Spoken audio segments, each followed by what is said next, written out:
প্রথমে সাদা ভাতের সাথে নিয়ে নিলাম কচুরলতি। কচুরলতিটা মাখা মাখা করে রান্না করেছি বেশি করে কাঁচামরিচ আর কচু চিংড়ি দিয়ে। কচুরলতির সাথে আমি একটুখানি কাঁচামরিচ আর লেবুর রস চিপে নিলাম। মুখে দিতে জাস্ট অমৃত। আমি এই কচুরলতিটা যখনই রান্না করি পেট ভরে ভাত খেতে পারি শুধু এটা দিয়ে। প্রত্যেকটা লোকমা মুখে দিচ্ছি আর মনে হচ্ছে অমৃত খাচ্ছি, অমৃত। আরও যেহেতু কিছু আইটেম রান্না করেছি সেগুলো তো খেতে হবে। তো এখানে বেগুন দিয়ে একদম তাজা ট্যাংরা মাছের পাতলা ঝোল করেছি টমেটো দিয়ে।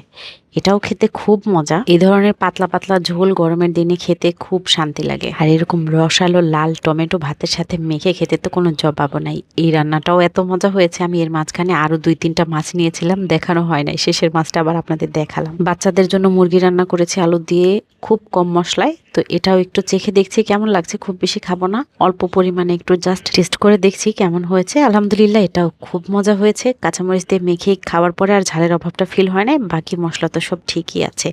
এটা দিয়েও খুব মজা করে খেয়ে উঠলাম। এখন আমি হাড্ডি গুড্ডি খাবো আর আমার জামাইয়ের সাথে গল্প করবো।